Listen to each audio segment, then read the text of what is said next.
ഒരിക്കൽ കൂടെ എല്ലാ പ്രിയപ്പെട്ടവർക്കും യേശുക്രിസ്തുവിന്റെ നാമത്തിൽ വന്ദനം പറയുന്നു. ദൈവസഭയുടെ വാതിൽക്കൽ നിന്ന് മുട്ടുന്ന കർത്താവ് എന്നതാണ് നമ്മുടെ വിഷയം. ദൈവത്തിന് സ്തോത്രം.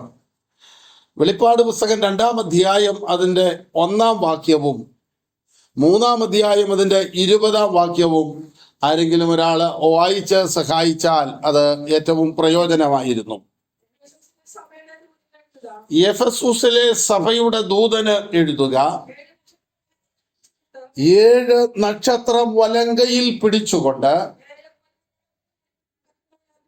7 പൊൻനിലവിളക്കുകളുടെ നടുവിൽ നടക്കുന്നവൻ അരുളി ചെയ്യുന്നത്. അപ്പോൾ സഭയോട് കർത്താവ് തന്നെത്താൻ അഡ്രസ് ചെയ്യുന്നത് 7 നിലവിളക്കുകളുടെ നടുവിൽ നിലയങ്കി ധരിച്ചു നിൽക്കുന്ന കർത്താവ്. അവന്റെ വലങ്കയിൽ 7 നക്ഷത്രം. അപ്പോൾ എഫെസു സഭയിൽ കർത്താവ് സഭയുടെ നടുവിൽ നിൽക്കുന്നതായിട്ട് കാണുന്നെങ്കിൽ, വെളിപ്പാട് പുസ്തകം 3-ാം അധ്യായം 20-ാം വാക്യത്തിലേക്ക് വരുമ്പോൾ, ഇതാ ഞാൻ വാതിൽക്കൽ നിന്ന് മുട്ടുന്നു, ആരെങ്കിലും എന്റെ ശബ്ദം കേട്ട് വാതിൽ തുറന്നാൽ ഞാൻ അവന്റെ അടുക്കൽ ചെന്ന് അവനോടും അവൻ എന്നോടും കൂടെ അത്താഴം കഴിക്കും എന്ന് പറഞ്ഞാൽ അവിടെ വ്യക്തിപരമായിട്ടാണ് കാണുന്നത്. ആരെങ്കിലും തുറന്നാൽ അവനോടും അവന്റെ അടുക്കൽ ഞാൻ വരും, അവനോടും അവൻ എന്നോടും ഒരുമിച്ചിരുന്ന് ഒരാത്മീയ കൂട്ടായ്മ പങ്കിടുവാൻ വെമ്പൽ കൊണ്ടുകൊണ്ട് വാതിൽക്കൽ മുട്ടുന്ന കർത്താവിനെയാണ് നാം കാണുന്നത്. ദൈവത്തിന് സ്തോത്രം. AD 95 യേശുക്രിസ്തുവിന്റെ ശിഷ്യന്മാരിൽ ഏറ്റവും പ്രായം കുറഞ്ഞവനും ക്രിസ്തു ശിഷ്യന്മാരിൽ സാധാരണ മരണം മരിച്ചവനുമായ ദൈവത്തിന്റെ ദാസനായ യോഹന്നാൻ എഴുതിയതായ പുസ്തകമാണ് വെളിപ്പാട് പുസ്തകം. വെളിപ്പാട് യോഹന്നാന്റേതല്ല, യേശുക്രിസ്തുവിന്റെയാണ്. അത് തക്ക സമയത്ത് വെളിപ്പെടുത്തേണ്ടതിന് സർവശക്തനായ ദൈവം ദൂതൻ മുഖാന്തരം യോഹന്നാന് പ്രദർശിപ്പിച്ചു എന്ന് പറയുമ്പോൾ, ചില മാസങ്ങൾക്ക് മുമ്പ് സംവിധാനം ചെയ്ത സൂക്ഷിച്ചു വെച്ചിരിക്കുന്ന ഒരു ഫിലിം തക്ക സമയമാകുമ്പോൾ തിയേറ്ററുകളിൽ പ്രദർശിപ്പിക്കുന്നത് പോലെ നിത്യതയിൽ ക്രമീകരിച്ച ദൈവിക പദ്ധതി, വേദപുസ്തക ഭാഷയിൽ പറഞ്ഞാൽ അനാദി കാലങ്ങൾക്ക് മുമ്പ് സർവവല്ലഭനായ ദൈവത്തിന്റെ തിരുഹൃദയത്തിൽ മറഞ്ഞിരുന്ന ദൈവിക പദ്ധതിയെ തക്ക സമയത്ത് തൻ്റെ ദൂതൻ മുഖാന്തരം ദൈവം യോഹന്നാന് വെളിപ്പെടുത്തി കൊടുക്കുന്നു. അത് വെളിപ്പെടുത്തി കൊടുക്കുന്നതിന് മുമ്പേ അതുണ്ട്. വെളിപ്പാടെന്ന ആ പദത്തിന്റെ മൂലഭാഷയായ ഗ്രീക്കിൽ അപ്പോകാലിപ്സിസ് എന്ന വാക്കാണ് ഉപയോഗിച്ചിരിക്കുന്നത്. എന്ന് പറഞ്ഞാൽ മറ നീക്കി കാണിക്കുക എന്ന് അതിന്റെ അർത്ഥം. ചില നാമധേയം ചെയ്യപ്പെട്ട കല്ലുകൾ ചില ബിൽഡിങ്ങുകളിൽ സ്ഥാപിക്കുമ്പോൾ അതൊരു ചെറിയ തുണി കൊണ്ട് മറച്ചു വെച്ചിട്ട് അതിന്റെ ചുമതലപ്പെട്ടവർ ആ തക്ക സമയമാകുമ്പോൾ ആ തുണി ഒരു വശത്തേക്ക് ഇങ്ങനെ മാറ്റി അത് പബ്ലിക്കിന് പ്രദർശിപ്പിക്കുന്നത് പോലെ സർവശക്തനായ ദൈവം സകലതും യോഹന്നാന് വെളിപ്പെടുത്തി കൊടുക്കുകയാണ്. ദൈവത്തിന് സ്തോത്രം. മരണത്തിനപ്പുറത്തിനി എന്ത് എന്ന് ചോദിച്ച മനുഷ്യന്റെ ചോദ്യത്തിന്റെ ഉത്തരമാണ് വെളിപ്പാട് പുസ്തകത്തിൽ യോഹന്നാൻ കാണുന്നത്. ഒരിക്കൽ മരണവും പിന്നെ ന്യായവിധിയും മനുഷ്യർക്ക് വെച്ചിരിക്കുന്നു എന്ന് തിരുവചനം പറയുമ്പോൾ, ആ ന്യായവിധിയിലൂടെ പ്രതിഫലം പ്രാപിച്ച ദൈവ പൈതൽ അനുഭവിക്കുവാൻ പോകുന്ന നിത്യ സൗഭാഗ്യങ്ങളുടെ ഒരു നീണ്ട നിരയാണ് ദൈവ വെളിപ്പാട് പുസ്തകത്തിലൂടെ പ്രദർശിപ്പിക്കുന്നത്. ദൈവത്തിന് സ്തോത്രം. എഫെസോസിൽ നിന്ന് 5 മൈൽ അകലെയുള്ള ഈജിയൻ കടലിടുക്കിൽപ്പെട്ട ഒരു സ്ഥലമാണ് പത്മോസ് എന്ന് പറയുന്നത്. എഫെസോസിൽ നിന്ന് 5 മൈൽ പടിഞ്ഞാറ് മാറി സ്ഥിതി ചെയ്യുന്ന ഈജിയൻ കടലിടുക്കിൽപ്പെട്ട ഒരു സ്ഥലമാണ് പത്മോസ്. റോമാക്കാർ തടവുകാരെ നാടുകടത്തുന്ന പാമ്പും പാറക്കൂട്ടങ്ങളുമുള്ള തിരമാലകളുടെ അലയൊലികളെല്ലാം കേൾക്കുന്ന ഒരു സ്ഥലത്ത് യോഹന്നാനെ കൊണ്ടുപോയിട്ടു. അനേകർ അവിടെ അകപ്പെട്ടിട്ടുണ്ട്. കുറ്റവാളികളെ കൊണ്ടുപോയിടുന്ന സ്ഥലമാണ്. അവർ മരിച്ചു വീഴുമ്പോൾ കഴുകന്മാർ അവരുടെ ശവം വലിച്ചു കീറി പറിച്ചു കീറി തിന്നും. ദൈവത്തിന്റെ അഭിഷിക്തദാസനും പത്മോസിൽ വന്ന് വീണു. അവിടുത്തെ പാറക്കൂട്ടങ്ങളിൽ ഇരിക്കുന്ന കഴുകൻ ഇങ്ങനെ തന്റെ അഭിഷിക്തനെ ഉറ്റുനോക്കിക്കൊണ്ടിരിക്കുക. ഇവന്റെ ശരീരത്തിന്റെ ചേതനയേറ്റു പോകുമ്പോൾ അവനെ വലിച്ചു കീറി പറിച്ചു കീറി തിന്നുവാൻ കാത്തിരിക്കുന്ന കഴുകന്മാർ. അങ്ങനെ ദിവസങ്ങൾ മുമ്പോട്ട് പോയി. വിശുദ്ധ ദിനമായ ഞായറാഴ്ച സകല ഭക്തന്മാരും ആത്മാവിൽ ആരാധിക്കുമ്പോൾ ആരാധന നഷ്ടപ്പെട്ട് ആരാധിപ്പാൻ കൂട്ടായ്മയ്ക്ക് ആളില്ലാതെ ഏകനായി പത്മോസ് ദ്വീപിൽ അകപ്പെട്ട് കിടക്കുമ്പോൾ സർവശക്തനായ ദൈവം ഉയർത്തെഴുന്നേറ്റ് ദൈവ മഹിമയുടെ വലത്ത് ഭാഗത്തിരുന്ന കർത്താവ് 50 വർഷങ്ങൾക്ക് ശേഷം പത്മോസിലേക്ക് ഇറങ്ങി വരികയാണ്.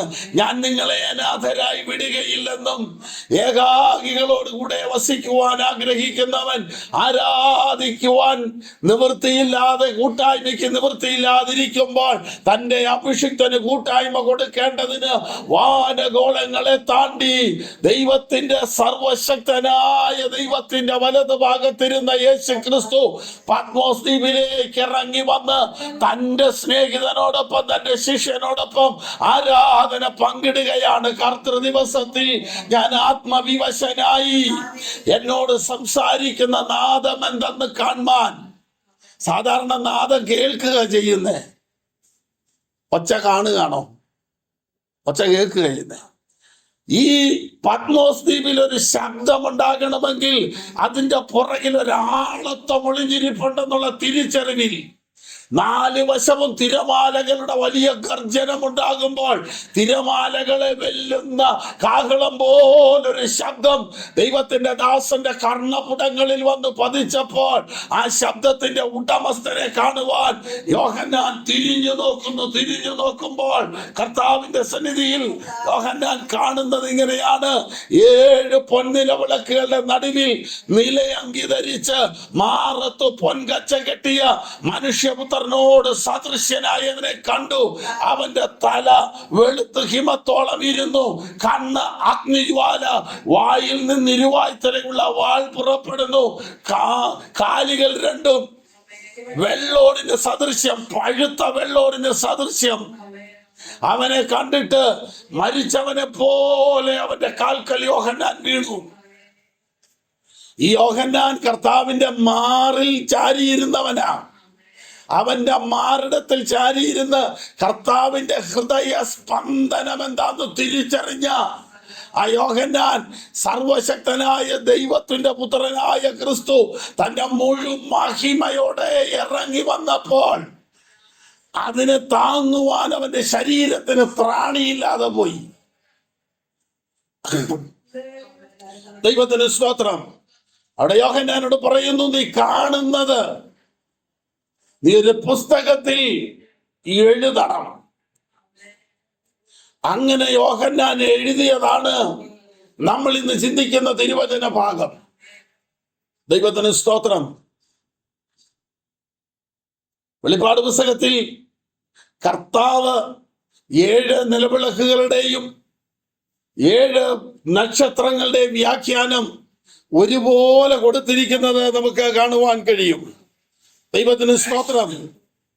അതായത് വെളിപ്പാട് പുസ്തകത്തിന്റെ 1-ാം അധ്യായത്തിലേക്ക് വരുമ്പോൾ 1-ാം അധ്യായത്തിന്റെ ഒടുവിലെ വാക്യത്തിലേക്ക് നമുക്കൊന്ന് വരാം. 20-ാം വാക്യം. ഇനി സംഭവിക്കാനിരിക്കുന്നതോ എന്റെ വലകൈയിൽ കണ്ട 7 നക്ഷത്രത്തിന്റെ വർണ്ണവും 19 ചേർത്ത് വായിച്ചോ. നീ കണ്ടതും ഇപ്പോഴുള്ളതും ഇനി സംഭവിക്കാനിരിക്കുന്നതും എന്റെ വലങ്കയിൽ കണ്ട 7 നക്ഷത്രത്തിന്റെ മർമ്മവും 7 പൊന്നിലത്തിന്റെ വിവരവും എഴുതുക.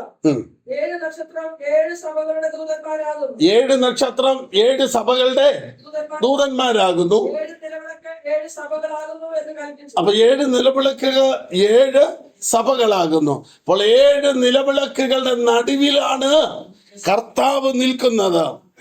യോഹന്നാൻ പുതിയ നിയമത്തിലെ 5 പുസ്തകങ്ങൾ എഴുതിയിട്ടുണ്ട്. 3 ലേഖനങ്ങളും 1 സുവിശേഷവും 1 വെളിപ്പാട് പുസ്തകവും.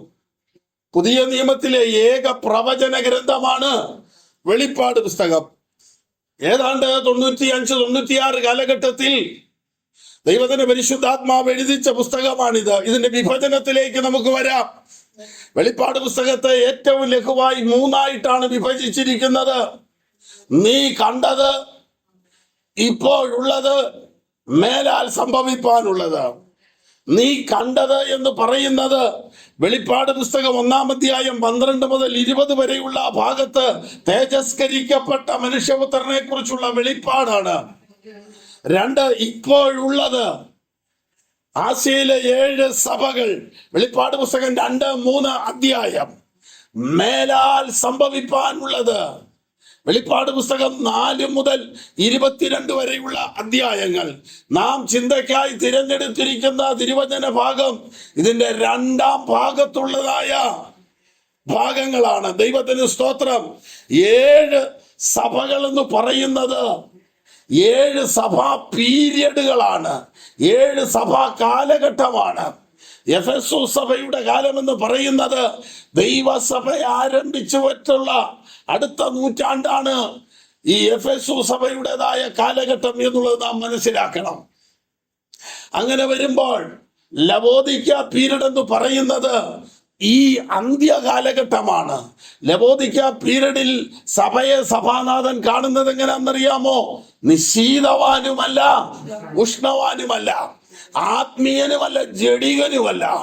ഇതിലേതേലും ഒന്നായിരുന്നെങ്കിൽ കൊള്ളായിരുന്നു. ഇത് 2 അല്ലാത്ത പരുവത്തിൽ ദൈവസഭ ചെന്ന് നിൽക്കുന്ന കാഴ്ചയാണ് നമ്മൾ കാണുന്നത്. ദൈവത്തിന് സ്തോത്രം. ഇനി 7 സഭകളോടും പൊതുവായി കർത്താവ് പറയുന്ന ചില ദൂതുകളുണ്ട്. 1, ചെവിയുള്ളവൻ കേൾക്കട്ടെ.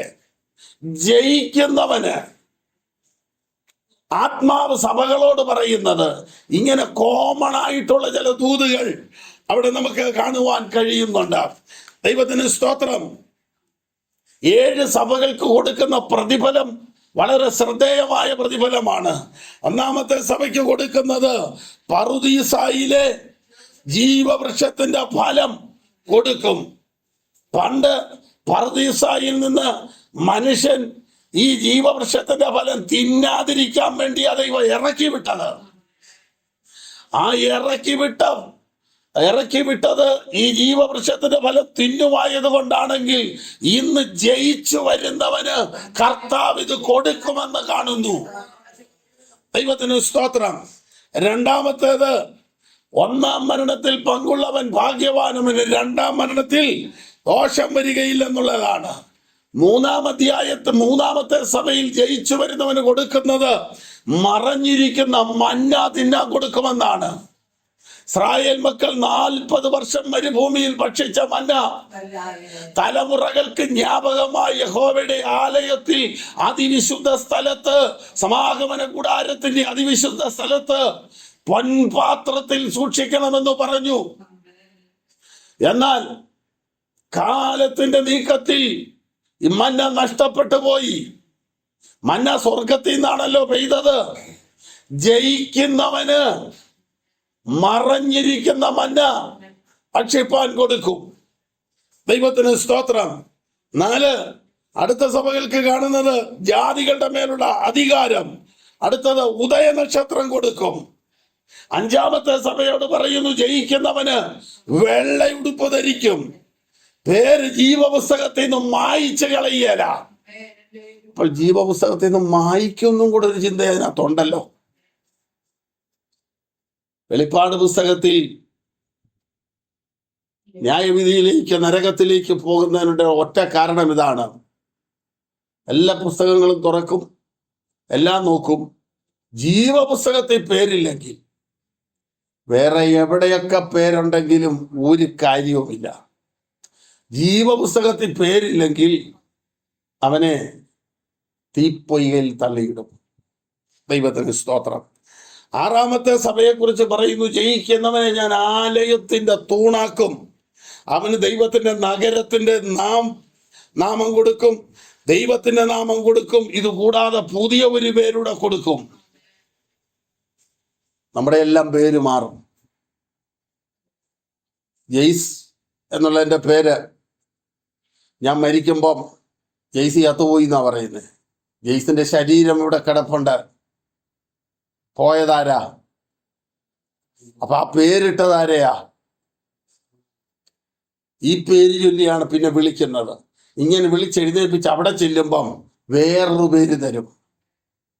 അത് മറഞ്ഞിരിക്കുന്നൊരു പേരാ. ദൈവത്തിന് സ്തോത്രം. അതിനെക്കുറിച്ചൊക്കെ നമ്മൾ കർത്താവ് അനുവദിച്ചാൽ ചിന്തിക്കും. ഇനി 7-ാമത്തെ സഭയായ ഈ കാലഘട്ടത്തിലെ സഭയിൽ ജയിച്ചു വരുന്നവന് കർത്താവ് കൊടുക്കുന്നത് സിംഹാസനത്തിൽ അവനോടൊപ്പം ഇരിക്കാനുള്ള വരമാണ്.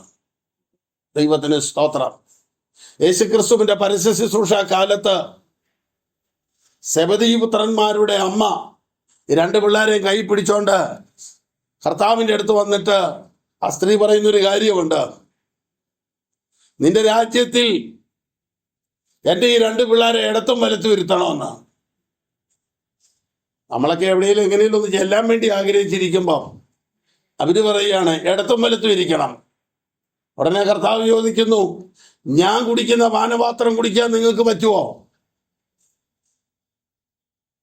ഞാൻ കുടിക്കുന്ന പാനപാത്രം കുടിക്കാൻ നിങ്ങൾക്ക് പറ്റുമെന്ന് ഞാൻ അറിയുന്നു. എന്നാലും കർത്താവ് പറയുന്നു, എൻ്റെ ഇടത്തും വലത്തും ഇരിക്കുക എന്നുള്ളത് പിതാവ് ആർക്കൊരുക്കിയിരിക്കുന്നു. അപ്പൊ അവിടെ അങ്ങനെ ഒരു സീറ്റുണ്ട്, അങ്ങനെ ഒരു അവസരമുണ്ട്. അവിടെ ഇരിക്കാൻ ആർക്കൊക്കെയോ ഒരുക്കിയിട്ടുണ്ട്. നമ്മളോട് കർത്താവ് പറഞ്ഞത് ഇടത്തും വലത്തും ഇരുത്താന്നല്ല, കൂടെ ഇരുത്താണ്. അതല്ലേ നല്ലത്? ഇടത്തും വലത്തേക്കാളും നല്ലത് എന്നോട് കൂടെ ഇരിക്കാൻ ഞാൻ വരം നൽകുമെന്നാണ്. ദൈവത്തിന് സ്തോത്രം. ഇനി നാം ചിന്തിച്ചു വരുന്ന വിഷയത്തിലേക്ക് വരുമ്പോൾ, ദൈവസഭയുടെ നടുവിൽ നിന്ന കർത്താവ് എങ്ങനെ സഭയ്ക്ക് വെളിയിലായി എന്നുള്ള കാര്യമാണ് നമ്മൾ തിരുവചനത്തിലൂടെ ചിന്തിക്കുവാൻ പോകുന്നത്.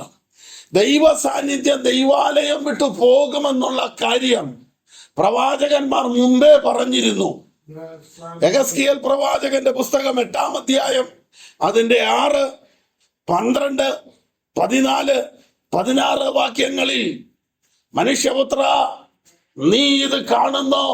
ഞാൻ എൻ്റെ ആലയം വിട്ടു പോകേണ്ടതിന് ഇവർ ചെയ്യുന്ന ഈ മ്ലേച്ഛത നീ കാണുന്നുവോ എന്ന് ചോദിക്കുന്ന ഒരനുഭവം നമ്മൾ കാണുന്നുണ്ട്. യിരെമ്യാ പ്രവാചകന്റെ പുസ്തകം 7-ാം അധ്യായം അതിന്റെ 11, 30 വാക്യങ്ങൾ ചേർത്ത് വെച്ച് ചിന്തിക്കുമ്പോൾ കർത്താവ് പറയുന്നുണ്ട്, എൻ്റെ ആലയം, അതിന്റെ പേര് പ്രാർത്ഥനാലയം എന്നാ, പക്ഷെ നിങ്ങളെല്ലാവരും കൂടെ കൂടി അത് കള്ളന്മാരുടെ ഗുഹയാക്കി തീർത്തു. കർത്താവ് നോക്കുമ്പോ ഒരു കൂട്ടം കള്ളന്മാരിയ്ക്കുകയാണ്. ആരാ കള്ളൻ? സഹോദരനെ സ്നേഹിക്കാത്തവൻ കള്ളനാകുന്നു. നിർവ്യാജ സ്നേഹം അകത്തില്ലാതെ ആലയത്തിനകത്തിരിക്കുന്നവരെ നോക്കിയിട്ട് കർത്താവ് പറയുന്നു, കള്ളന്മാര് ഗുഹയ്ക്കകത്തിരിക്കുന്ന പോലെയേ ഉള്ളൂ. സഹോദരനെ സ്നേഹിക്കാത്തവൻ കള്ളൻ മാത്രമല്ല, കുലപാതകനുമാകുന്നു. അടുത്തത്, യേശുക്രിസ്തു ദൈവമെന്ന് വിശ്വസിക്കാത്തവൻ കള്ളനാകുന്നു. ദൈവത്തിന് സ്തോത്രം. അപ്പൊ കള്ളന്മാരുടെ ഗുഹ എന്ന് പറയുമ്പോൾ വെളിയിൽ നിന്ന് വല്ലതും കട്ടും മോട്ടിച്ചും എടുക്കുന്നവരല്ല. എന്തെങ്കിലുമൊക്കെ വിഷയത്തിൽ അന്യോന്യം നിരപ്പ് പ്രാപിക്കാൻ കഴിയാതെ, സ്നേഹത്തോടെ ഇടപെടാൻ കഴിയാതെ, ഒരുമിച്ച് കർത്തൃമേശയെടുത്ത് സ്നേഹചുംബനത്തിലൂടെ ഒരുമിച്ച് മുന്നോട്ട് പോകാൻ കഴിയാതെ ദൈവസഭയ്ക്കകത്ത് തുടരുന്നുണ്ടെങ്കിൽ കർത്താവ് പറയുന്നു, ഇത് ദൈവസഭയല്ല, കള്ളന്മാരുടെ ഗുഹയാ. എങ്ങനെ കർത്താവ് പുറത്തു പോകാതിരിക്കും? ദൈവത്തിന് സ്തോത്രം. ഇനി ആദ്യ സഭയെക്കുറിച്ച് നമുക്ക് നോക്കാം. എഫേസോസ് എന്ന പദത്തിന്റെ അർത്ഥം അയവ് എന്നാണ്. അയവ്. ഇത് AD 70 മുതലുള്ള കാലഘട്ടത്തെ ചരിത്രമാണ് എഫേസോസ് സഭയിൽ നാം കാണുന്നത്. ഇത് പരിശുദ്ധാത്മാ ഭൂമിയിലേക്ക് ഇറങ്ങി വന്ന് ദൈവസഭ സ്ഥാപിക്കപ്പെട്ട നൂറ്റാണ്ടാണ്. അന്ന് സഭയുടെ നാഥൻ എവിടെ നിൽക്കുന്നതായിട്ടാണ് നാം കാണുന്നത്, തിരുവചനത്തിൽ രേഖപ്പെടുത്തുന്നത്. വെളിപ്പാട് പുസ്തകം 2:1 നോക്കൂ. അവൻ 7 നിലവിളക്കുകളുടെ നടുവിൽ നിൽക്കുകയാണ്. ഈ നിലവിളക്കുകൾ എന്താണെന്ന് തിരുവചനം വ്യക്തമാക്കിയിട്ടുണ്ട്. വെളിപ്പാട് 1:20 കാണുന്ന ആദ്യ നൂറ്റാണ്ടിൽ ദൈവസഭയുടെ മുഖ്യ സ്ഥാനത്ത് കർത്താവ് ഉണ്ടായിരുന്നു. 1-ാം നൂറ്റാണ്ടിൽ ഏത് കാര്യത്തിന്റെയും അവസാന വാക്ക് പറയുന്നത് കർത്താവായിരുന്നു. ദൈവത്തിന് സ്തോത്രം. ദൈവമക്കൾ ദൈവ സാന്നിധ്യത്തിനും ദൈവാരാധനയ്ക്കും പ്രാർത്ഥനയ്ക്കും പ്രാധാന്യം നൽകി വന്നു. അത് അങ്ങനെ തന്നെ ആയിരുന്നു എന്ന് കർത്താവിന്റെ വചനം വളരെ വ്യക്തമായി രേഖപ്പെടുത്തുന്നു. അപ്പസ്തോല പ്രവൃത്തി 4:32 മുതൽ 35 വരെയുള്ള വാക്യത്തിൽ അവരെല്ലാവരും ഒരുമിച്ച് കൂടി അവർ അപ്പം നുറുക്കിയും കൂട്ടായ്മ ആചരിച്ചും പ്രാർത്ഥന കഴിച്ചും പോന്നു. ആരും ഒന്നും പൊതുവകയെന്ന് പറഞ്ഞില്ല. ആരും അവരുടെ സ്വന്തം എന്ന് പറഞ്ഞില്ല. എല്ലാം അവർക്ക് പൊതുവകയായിരുന്നു. അവർ വീട്ടിൽ അപ്പം നുറുക്കി സകല ജനത്തിന്റെയും കൃപ അനുഭവിച്ച് സന്തോഷത്തോടെ പോയതായി അപ്പസ്തോല പ്രവൃത്തി 2:44 മുതൽ 47 വരെ കാണുന്നു. ഇതായിരുന്നു 1-ാം നൂറ്റാണ്ടിലെ സഭ. അവിടെ തൊലി നിറത്തിന് പ്രസക്തിയില്ലായിരുന്നു. അവിടെ ജാതിക്ക് വലിപ്പമില്ലായിരുന്നു. എല്ലാവരും ഒരുപോലെ ദൈവത്തെ സ്നേഹിച്ചു. ഒരേ അപ്പത്തിന്റെ അംശികളായി നിഷ്കളങ്ക സ്നേഹത്തിൽ അന്യോന്യം ആരാധിച്ചും അന്യോന്യം സ്നേഹിച്ചും ഒരുമിച്ച് ദൈവത്തിന്റെ മഹത്വത്തെ അനുഭവിച്ചും വളരെ ബഹുമാനിച്ചും പോയിരുന്ന ഒരു സഭ. അവരുടെ എല്ലാം മുമ്പിൽ ഏകലക്ഷ്യമേ ഉള്ളായിരുന്നു, കർത്താവിനെ പ്രസാദിപ്പിക്കുക. മനുഷ്യനെ പ്രസാദിപ്പിക്കുന്ന ദൃഷ്ടി സേവകൾ അവിടെ ഇല്ലായിരുന്നു. ഇതാണ് 1-ാം നൂറ്റാണ്ടിലെ സഭ. അവിടെ എനിക്ക് എന്റേത് എന്ന് ആരും പറഞ്ഞില്ല. ആ ഒരു ആത്മീയ നിലവാരത്തിൽ നിന്നും, ആ ഒരു വിശ്വാസത്തിൽ നിന്നും, ആ ഒരു ദൈവകൃപയിൽ നിന്നും AD 70 വന്നപ്പോൾ ദൈവസഭയ്ക്ക് അയവ് വന്നു.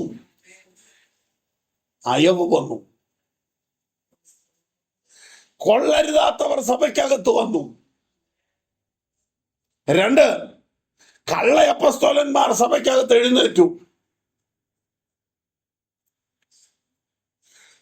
കൊള്ളരുതായിക കാണിക്കുന്ന വിശ്വാസിയും കള്ള ഉപദേശങ്ങൾ പ്രചരിപ്പിക്കുന്ന ദൈവദാസന്മാരും. ഇത് 2025-26 കാലമല്ല, ദൈവസഭ തുടങ്ങിയ കാലം മുതൽ ദൈവസഭയ്ക്കകത്ത് വ്യാജന്മാർ കയറുവാൻ തുടങ്ങി.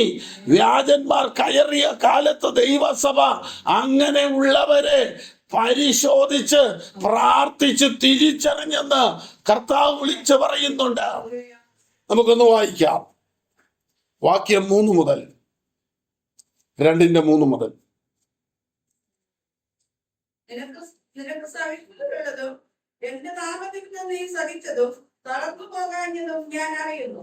എങ്കിലും നിന്റെ കർത്താവ് അറിയുന്ന ഒരു കാര്യം, നിനക്ക് സഹിഷ്ണുതയുള്ളത്, എന്റെ നാമനിമിത്തം നീ സഹിച്ചത്, നീ തളർന്നു പോകാഞ്ഞതും കർത്താവ് അറിയുന്നു. ഒരുപക്ഷെ ദൈവവൈതലെ നീ വിചാരിക്കും, ഇതൊന്നും കർത്താവ് അറിയുന്നില്ല, എന്റെ കർത്താവ് എന്റെ കഷ്ടത കാണുന്നില്ല. നിനക്ക് സഹിഷ്ണുതയുള്ളതും നീ എന്റെ നാമത്തിന് വേണ്ടി സഹിച്ചതും നീ തളർന്നു പോകാഞ്ഞതും ഞാൻ അറിയുന്നു. കണ്ടോ, കർത്താവ് പറയുന്നത് സഭയുടെ നല്ല കാര്യമാണ് ആദ്യം പറയുന്നത്, അല്ലാതെ വരുമ്പോഴേ കുറ്റപ്പെടുത്തുകയല്ല. നിനക്ക് കഷ്ടതയുടെ നടുവിൽ നിന്നതും ദൈവകൃപയിൽ തകർന്നു പോകാതെ നിലനിന്നതും കർത്താവിന്റെ നാമത്തിന് വേണ്ടി നീ കഷ്ടം സഹിച്ചതൊക്കെ കർത്താവ് അറിയുന്നുണ്ട്. ദൈവവൈതലൊരു കാര്യം മനസ്സിലാക്കണം. ഇന്നലകളിൽ ഉപദ്രവങ്ങളുടെ നടുവിൽ, നിന്ദകളുടെ നടുവിൽ, അപമാനങ്ങളുടെ നടുവിൽ, കഷ്ടതയുടെ നടുവിൽ, ഞെരുക്കത്തിന്റെ നടുവിൽ കർത്താവിനെ സേവിച്ചത്, കർത്താവിന്റെ നാമത്തിന് വേണ്ടി നിന്നത്, ഉപദ്രവങ്ങൾ ഏറ്റത് ഒക്കെ കർത്താവ് അറിയുന്നുണ്ട്.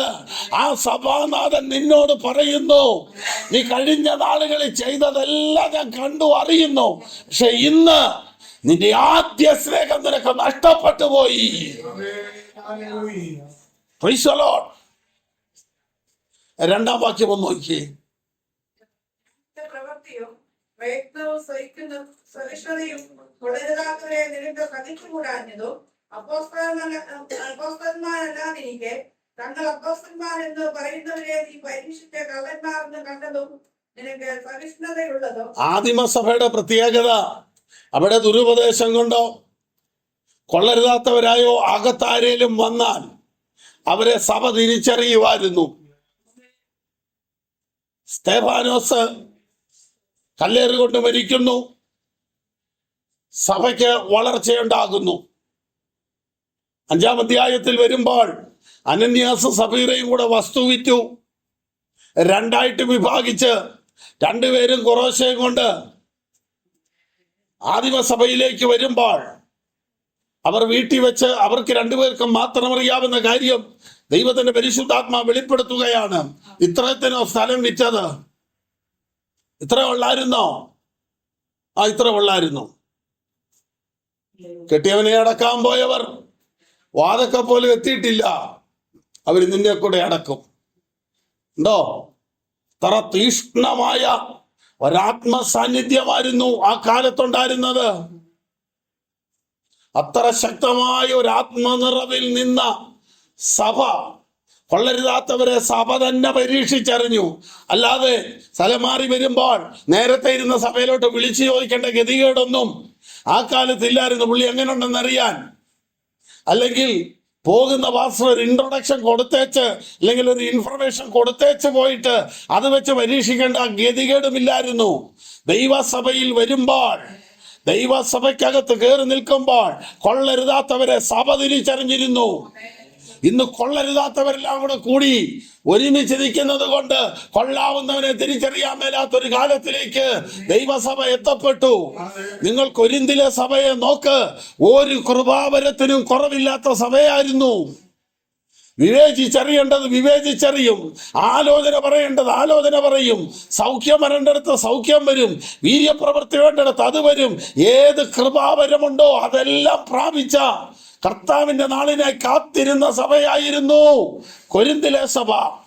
അത് ഏതാണ്ട് 50-55 വർഷങ്ങൾക്ക് ശേഷമുള്ള ചരിത്രമാണെങ്കിൽ നിങ്ങൾ നോക്കൂ, ആദ്യ നൂറ്റാണ്ടിലെ സഭയ്ക്കകത്ത് പൂർണ്ണമായ വേർപാടും വിശുദ്ധിയോടും കൂടെ അല്ലാതെ കാലെടുത്ത് വെക്കാൻ ഒക്കത്തില്ലായിരുന്നു. കാരണം അതിന്റെ നടുവിൽ നിൽക്കുന്നവൻ സഭയുടെ നാഥൻ, അഗ്നി ജ്വാലയ്ക്കൊത്ത കണ്ണുള്ളവനാ. ആദ്യ നൂറ്റാണ്ടിലെ സഭയുടെ പ്രത്യേകത അതായിരുന്നു. ദൈവത്തിന് സ്തോത്രം. ആദ്യ നൂറ്റാണ്ടിലെ സഭയുടെ നടുവിൽ നിന്നത് കർത്താവായിരുന്നു. ദൈവത്തിന് സ്തോത്രം. ആദ്യ നൂറ്റാണ്ടിലെ സഭ പ്രാർത്ഥനയ്ക്ക് പ്രാധാന്യം കൊടുത്തിരുന്നു, ആരാധനയ്ക്ക് മുഖ്യസ്ഥാനം കൊടുത്തിരുന്നു. അവരുടെ എല്ലാവരുടെയും ചിന്ത എങ്ങനെ കാശുണ്ടാക്കണമെന്നല്ലായിരുന്നു, എങ്ങനെ കർത്താവിനെ പ്രസാദിപ്പിക്കണമെന്നായിരുന്നു. ദൈവത്തിന് സ്തോത്രം. എന്നാൽ ഇന്ന് നിലവാരം മാറി, അവസ്ഥകൾക്ക് വ്യത്യാസം വന്നു, സാഹചര്യങ്ങൾക്ക് മാറ്റം വന്നു. എല്ലാം ചെയ്തേച്ച് വരാൻ പറ്റുന്നൊരു സ്ഥലമായി ദൈവസഭ അധപ്പതിക്കുവാനിടയായി.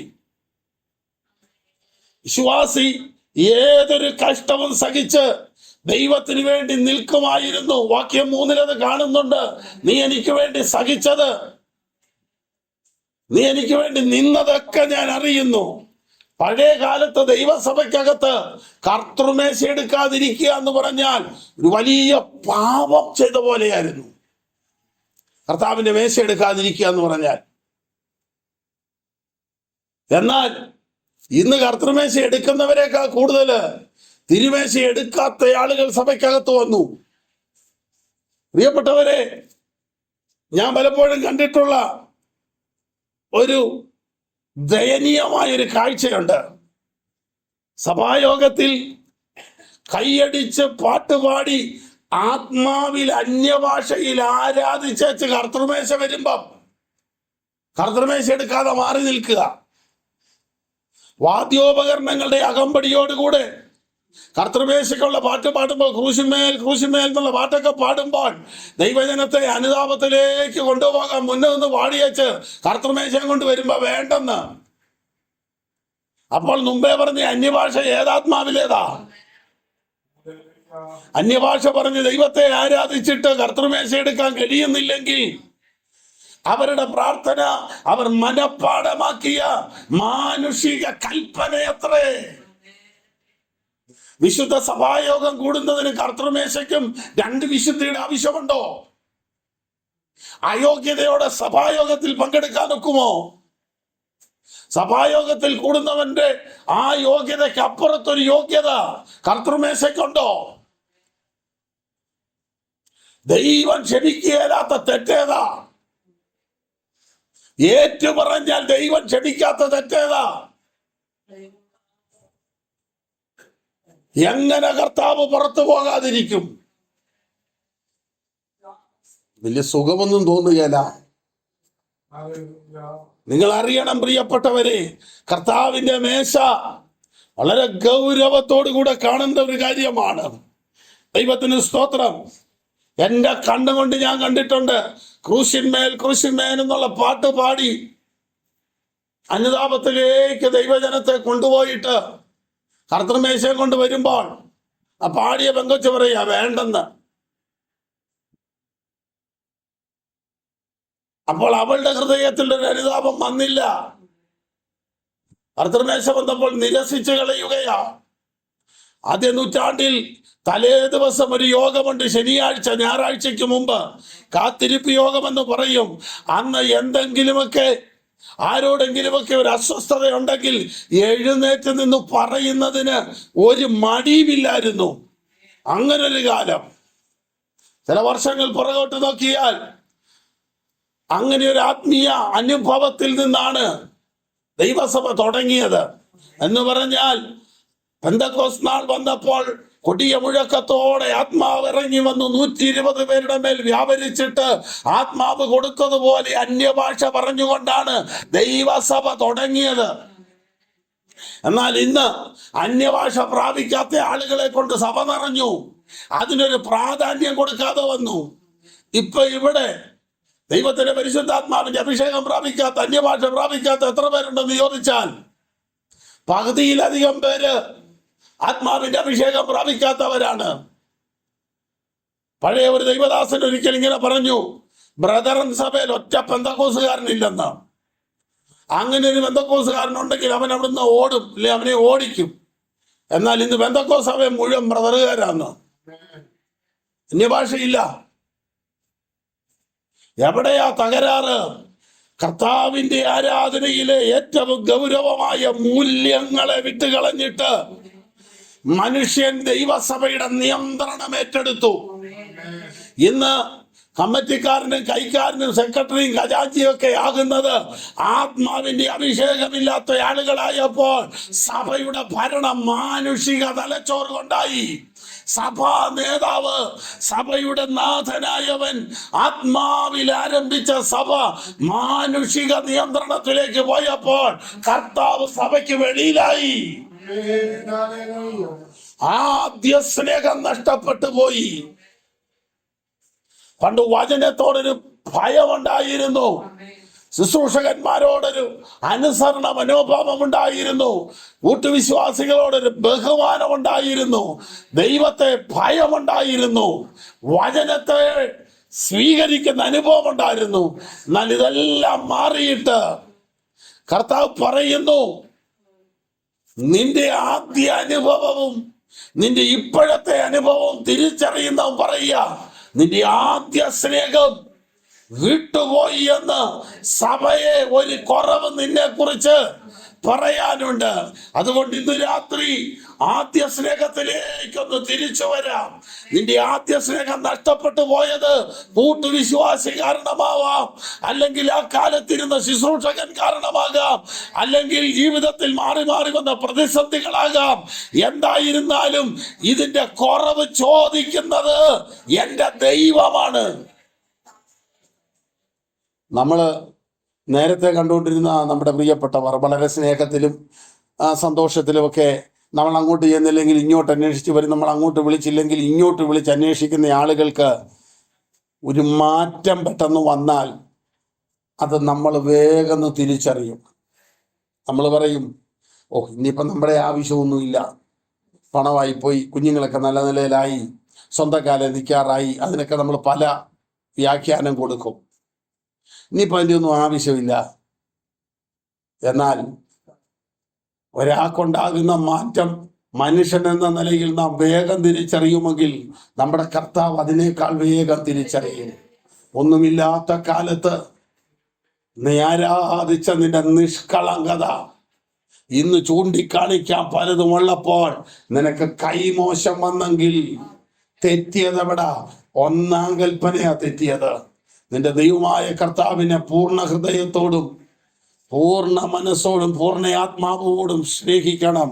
നിന്റെ ദൈവമായ കർത്താവ് ഞാനാണ്, ഞാനല്ലാതെ അന്യ ദൈവങ്ങൾ നിനക്കുണ്ടാകരുത്. ദൈവസഭയിൽ സഭായോഗം മുടക്കുന്നതിന്, ദൈവസഭയിലെ കൂട്ടായ്മ മുടക്കുന്നതിന് ഒരു ഭയവും ആളുകൾക്ക് തോന്നുന്നില്ല. ദൈവത്തിന് സ്തോത്രം. നമ്മുടെ ഈ സഭയിൽ ആദിമകാലത്ത്, ഇതിന്റെ മുൻകാല ചരിത്രം കണ്ടിട്ടുള്ളവർക്കറിയാം, നേരത്തെ ഇതിനകത്ത് വന്ന് ആരാധനയ്ക്ക് കയറാൻ ധൃതിയായിരുന്നു, ഉത്സാഹമായിരുന്നു. നേരത്തെ കയറിയില്ലെങ്കിൽ ഇതിനകത്ത് ഇരിക്കാൻ ഇടയില്ലാത്തൊരു കാലമുണ്ടായിരുന്നു.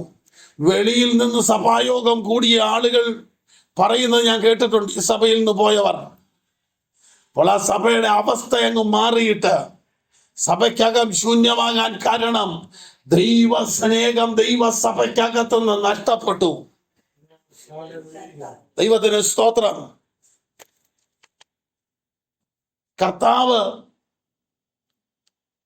വചനത്തിലൂടെ പറയുന്നു, നിന്റെ ആദ്യ സ്നേഹത്തിലേക്ക് നീ തിരിച്ചു വാ. ദൈവത്തിന് സ്തോത്രം. കർത്താവ് അത് തിരിച്ചറിയും, വേഗം തിരിച്ചറിയും. ആദ്യത്തെ സ്നേഹം നഷ്ടപ്പെട്ടു പോയെങ്കിൽ, യേശുക്രിസ്തു ഉയർത്തെഴുന്നേറ്റ ശേഷം യോഹന്നാന്റെ സുവിശേഷം 21-ാം അധ്യായത്തിൽ ആഹാരം കഴിച്ചുകൊണ്ടിരിക്കുന്ന ശിമോൻ പത്രോസിനെ നോക്കി വെച്ച് കർത്താവ് ചോദിക്കുന്നൊരു ചോദ്യമുണ്ട്. യോഹന്നാന്റെ മകനായ ശിമോനെ, നീ ഇവരിലധികമായി എന്നെ സ്നേഹിക്കുന്നുവോ? ഉണ്ട് കർത്താവേ, കുഴപ്പമൊന്നുമില്ലെന്ന് പറഞ്ഞ് പുള്ളി പിന്നെ ആഹാരം കഴിക്കുക. രണ്ടാം പ്രാവശ്യവും ചോദിച്ചു, യോഹന്നാന്റെ മകനായ ശിമോനെ, ഇവരിലധികമായി നീ എന്നെ സ്നേഹിക്കുന്നുവോ? എനിക്ക് നിന്നോട് പ്രിയമുണ്ട് കർത്താവേ. മൂന്നാം പ്രാവശ്യവും ആഴമായി ചോദിച്ചു. അപ്പൊ പത്രോസിന് കാര്യം മനസ്സിലായി, ഇത് നിസ്സാരമായിട്ട് പോകുന്ന രീതിയല്ല. നീ എന്നെ ആഴമായി ആത്മാർത്ഥമായി ഇവരിലധികമായി നിന്റെ പടകിനേക്കാൾ, നിന്റെ വലയേക്കാൾ, നിന്റെ കഴിവിനേക്കാൾ, പ്രാപ്തിയേക്കാൾ, നിന്റെ കുടുംബത്തെക്കാൾ, നിന്റെ പ്രിയപ്പെട്ടവരെക്കാൾ നീ ഇന്ന് വിലയേറിയതായി എന്ത് കാണുന്നോ അതിനേക്കാൾ അധികമായി നീ എന്നെ സ്നേഹിക്കുന്നുവോ? നിനക്ക് വർഷങ്ങൾക്ക് പുറകിൽ, നീണ്ട 3.5 വർഷങ്ങൾക്ക് പുറകിൽ ഗന്നസരത്ത് തടാകത്തിൽ നീ വലവീശി ശൂന്യനായി തലകുനിച്ചു നിന്ന പരാജിതനായ പത്രോസ് അന്ന് സകലതം വിട്ടെന്നെ അനുഗമിച്ചപ്പോൾ നിന്നിൽ ഉണ്ടായിരുന്ന സ്നേഹത്തിന് പത്രോസെ കുറവ് വന്നിരിക്കുന്നു. അത് തിരിച്ചറിഞ്ഞ കർത്താവ് തീർത്തവനോട് ചോദിക്കുക, ഇവരിലധികമായി നീ എന്നെ സ്നേഹിക്കുന്നുവോ? ദൈവത്തിന് സ്തോത്രം. നമ്മുടെ ജീവിതത്തിലെ ചെറിയ മാറ്റങ്ങൾ പോലും നമ്മുടെ കർത്താവിന് അറിയാം കേട്ടോ. എന്നെ സ്നേഹിക്കുന്നുവോ എന്ന് കർത്താവ് ചോദിക്കുന്നു. സ്നേഹിക്കുന്നെന്നല്ല പറഞ്ഞേ, എനിക്ക് പ്രിയമുണ്ടെന്ന്. നിങ്ങൾ നോക്കൂ, കർത്താവ് പറഞ്ഞു എന്നെ സ്നേഹിക്കുന്നെങ്കിൽ. കർത്താവിനെ ഒരുവൻ സ്നേഹിക്കുന്നെന്ന് എങ്ങനെ അറിയാം? എന്നെ സ്നേഹിക്കുന്നവൻ എൻ്റെ കൽപ്പന പ്രമാണിക്കും, എന്നെ സ്നേഹിക്കുന്നവൻ എൻ്റെ വചനം അനുഷ്ഠിക്കും. എന്താണ് കർത്താവിന്റെ കൽപ്പന? യോഹന്നാൻ 13:34 പറയുന്നു, നിങ്ങൾ തമ്മിൽ തമ്മിൽ സ്നേഹിക്കണമെന്ന് പുതിയൊരു കൽപ്പന ഞാൻ നിങ്ങൾക്ക് തരുന്നു. എഫെസോസ് സഭയ്ക്ക് നഷ്ടപ്പെട്ടതും ആദ്യ സ്നേഹമാണ്. നിങ്ങൾ തമ്മിൽ തമ്മിൽ സ്നേഹിക്കണം. നിങ്ങൾ എന്നെ വലിയ സ്നേഹം സ്നേഹിക്കണ്ടെന്ന് കർത്താവ് പറയുക. നിങ്ങൾ എന്നെയല്ല സ്നേഹിക്കേണ്ടത്, നിങ്ങൾ തമ്മിൽ തമ്മിൽ സ്നേഹിക്കണം, അന്യോന്യം സ്നേഹിക്കണം. യോഹന്നാൻ 13:34 വായിച്ചേ. നിങ്ങൾ തമ്മിൽ തമ്മിൽ സ്നേഹിക്കണം എന്ന പുതിയൊരു കൽപ്പന ഞാൻ നിങ്ങൾക്ക് തരുന്നു. 15:12 ഞാൻ നിങ്ങളെ സ്നേഹിച്ചിരിക്കുന്നത് പോലെ നിങ്ങൾ തമ്മിൽ തമ്മിൽ സ്നേഹിക്കണം എന്നാകുന്നു എന്റെ കൽപ്പന. ഞങ്ങൾക്ക് തമ്മിൽ സ്നേഹമുണ്ടല്ലോ, ഞങ്ങൾ ഭയങ്കര സ്നേഹത്തിലാണെന്നൊക്കെ പറയുമ്പോഴും കർത്താവ് അത് ഒന്നുകൂടെ വിശദീകരിക്കുക. ഞാൻ സ്നേഹിച്ച പോലെ സ്നേഹിക്കണം. കർത്താവ് നമ്മെ സ്നേഹിച്ചതുപോലെ നമ്മൾ കർത്താവിനെ സ്നേഹിക്കുന്നുണ്ടോ? ഒരാൾ നമ്മളോട് 1 പ്രാവശ്യമോ 2 പ്രാവശ്യമോ 3 പ്രാവശ്യമോ അവിശ്വസ്തത കാണിച്ചാൽ പിന്നെ അവനുമായിട്ട് അവളുമായിട്ട് നമുക്കൊരു ബന്ധവും കാണുകയില്ലോ. കർത്താവോ അങ്ങനെയാണോ നമ്മളെ കാണുന്നേ? എത്ര പ്രാവശ്യം തെറ്റി, എത്ര പ്രാവശ്യം അവിശ്വസ്തത കാണിച്ചു, എത്ര പ്രാവശ്യം കർത്താവിനോട് പറഞ്ഞ വാക്ക് മാറ്റി മാറ്റി പറഞ്ഞു. അവന്റെ സ്നേഹത്തിന് വല്ല കുറവും വന്നിട്ടുണ്ടോ? പ്രിയരെ, അവൻ പറയുന്നത് ഇങ്ങനെയാണ്, ഞാൻ സ്നേഹിച്ചതുപോലെ നിങ്ങൾ സ്നേഹിക്കണം. ദൈവസ്നേഹത്തിന്റെ പ്രത്യേകത എന്താ? 1 കൊരിന്ത്യർ 13 അത് സ്പർദ്ധിക്കുന്നില്ല, ചീർക്കുന്നില്ല, സ്വാർത്ഥം അന്വേഷിക്കുന്നില്ല, അയോഗ്യമായി നടക്കുന്നില്ല, എല്ലാം വിശ്വസിക്കുന്നു, എല്ലാം പൊറുക്കുന്നു, എല്ലാം ക്ഷമിക്കുന്നു, എല്ലാം സഹിക്കുന്നു. ഉതിർന്നു പോകാത്ത സ്നേഹം. ആകയാൽ വിശ്വാസം, പ്രത്യാശ, സ്നേഹം ഇത് 3 നിലനിൽക്കുന്നു. ഇവയിൽ വലുത് സ്നേഹമാണ്. ന്യായപ്രമാണത്തിന്റെ 10 കൽപ്പനകളും കൂടെ കർത്താവ് അരച്ച് കലക്കി ഒരു ക്യാപ്സൂളാക്കിയതാണ് സ്നേഹമെന്ന ഒറ്റ കാര്യം. ദൈവത്തിന് സ്തോത്രം.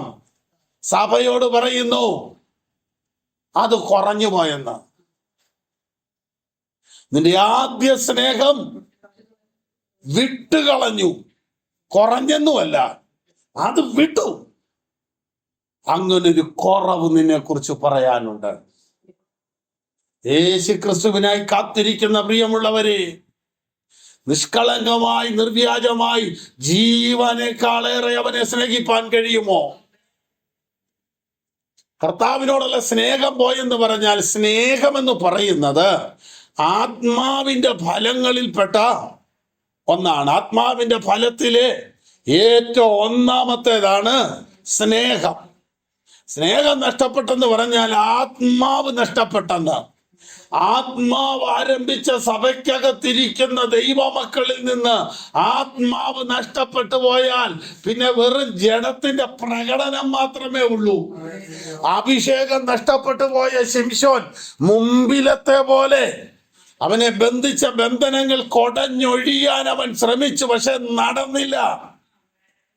നിങ്ങൾ നോക്കൂ, ശിംശോനെ നമ്മുടെ ഇടയിൽ ഒന്ന് കളിക്കേണ്ടതിന് അവനെ ഇറക്കിക്കൊണ്ടുവരാൻ പറയുമ്പോൾ അഭിഷേകം നഷ്ടപ്പെട്ടവൻ ബന്ധിക്കപ്പെട്ടവനായി തൂണുകൾക്കിടെ കിടന്ന് കളിക്കുക. ഒരു കാലത്ത് ആത്മാവിന്റെ ശുശ്രൂഷയ്ക്ക് വേണ്ടി നിന്ന, ആത്മീയ ആരാധനയ്ക്ക് വേണ്ടി നിന്ന ദൈവമക്കൾ അഭിഷേകം നഷ്ടപ്പെട്ട് ശേഷം മനുഷ്യനെ പോലെ ആയെങ്കിൽ കർത്താവ് പറയുന്നു, ആദ്യ സ്നേഹത്തിലേക്ക് തിരിച്ചു വാ. ദൈവത്തിന് സ്തോത്രം.